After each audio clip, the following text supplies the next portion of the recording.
ಸಾವಿತ್ರಿಬಾಯಿ ಫುಲೆ ರಾಜ್ಯ ಪ್ರಶಸ್ತಿಯನ್ನು ಪಡೆದಿರುವಂತಹ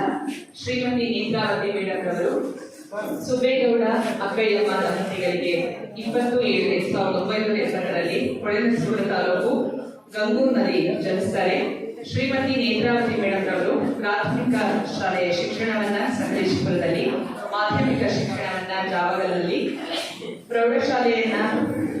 ಬಾಣವಾರದಲ್ಲಿ, ಕಾಲೇಜು ಶಿಕ್ಷಣವನ್ನ ಅರಕಲಗೂಡಿನಲ್ಲಿ, ಹಾಗೆ ಉನ್ನತ ಶಿಕ್ಷಣವನ್ನ MA ಮತ್ತೆ BEd ಅನ್ನ ಇವರು ಪಡೆದು 16/12/1994 ಬಸವಘಟ್ಟ ಪ್ರೌಢಶಾಲೆಗೆ ಪ್ರಥಮವಾಗಿ ಶಿಕ್ಷಕಿಯಾಗಿ ಸೇರಿದ್ದಾರೆ. ನಂತರ 1/6/1998 ಜುಲೈ 1/2022 24 ವರ್ಷಗಳ ಸುದೀರ್ಘ ಸೇವೆಯನ್ನ ಗೊರೂರು ಪದವಿ ಪೂರ್ವ ಕಾಲೇಜು ಪ್ರೌಢಶಾಲಾ ವಿಭಾಗದಲ್ಲಿ ಸಹ ಶಿಕ್ಷಕಿಯಾಗಿ,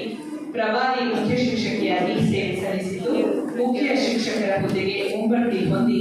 1/8/2022 ಚನ್ನರಾಯಪಟ್ಟಣ ಪೇಟೆ ಶಾಲೆಯಲ್ಲಿ ಕರ್ತವ್ಯ ನಿರ್ವಹಿಸಿದ್ದು, ಶ್ರೀಮತಿ ನೇತ್ರಾವತಿ ಮೇಡಮ್ ಅವರು ಕಾರ್ಯವೈಖರಿಯನ್ನು ಕಂಡು